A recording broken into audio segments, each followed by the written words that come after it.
बांग्लादेश की लोकतांत्रिक सरकार का तख्तापलट करने के बाद सलाहकार का किरदार निभा रहे मोहम्मद यूनुस का बांग्लादेश फिर एक बार उथल पुथल की स्थिति में। हालात इस तरफ साफ नजर आ रहे हैं, ये इशारा कर रहे हैं कि यूनुस को कुर्सी छोड़ने के लिए मजबूर किया जा रहा है। माना यह जा रहा है कि वो दिन दूर नहीं जब यूनुस को सरेंडर करने के लिए मजबूर होना पड़ जाए। और आज यूनुस के इसी संभावित सरेंडर का हम विश्लेषण कर रहे हैं। लेकिन इस विश्लेषण को समझने के लिए आपको सबसे पहले यूनुस की कुछ जो बातें कही गई हैं उनके द्वारा उसको समझने की जरूरत है। देखिए, 25 मई को एक सर्वदलीय की बैठक होती है जिसमें मोहम्मद यूनुस ये कहते हैं कि हम संकट का सामना कर रहे हैं, हमें देश के बाहर और देश के अंदर से खतरा है।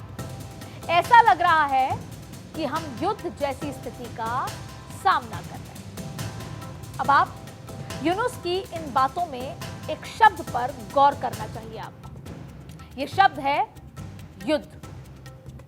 बांग्लादेश के किसी भी बॉर्डर पर बड़ा तनाव नहीं है, फिर भी यूनुस ने युद्ध जैसे शब्द का इस्तेमाल किया। अब यूनुस को बांग्लादेश में युद्ध जैसे हालात क्यों नजर आ रहे हैं, और जाहिर तौर पे ये बात आपके मन में भी उठ रही होगी, ये सवाल आपके मन में भी आ रहा है, तो इसका जवाब हम आपको दे देंगे। सच्चाई तो ये है कि यूनुस बांग्लादेश के अंदर विरोधी शक्तियों से युद्ध का इशारा दे रहे हैं। ये वो शक्तियां हैं जो लगातार यूनुस पर कुर्सी छोड़ने का दबाव बढ़ा रही हैं। और बांग्लादेश के अंदर इस वक्त की बात करें तो यूनुस को कुर्सी छोड़ने के लिए मजबूर करने वाली 3 सबसे बड़े किरदार सामने नजर आ रहे हैं।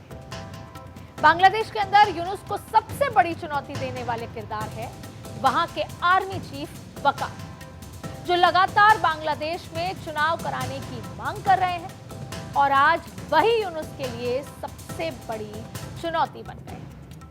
यूनुस के सामने दूसरी बड़ी विरोधी शक्ति है खालिदा जिया।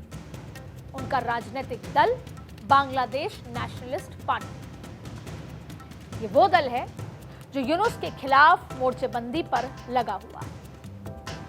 बांग्लादेश में लोकतंत्र की दुहाई देकर खालिदा जिया की पार्टी यूनुस के खिलाफ मोर्चेबंदी कर रही है। और तीसरा सबसे बड़ा चैलेंज शेख हसीना और उनकी पार्टी आवामी नेशनल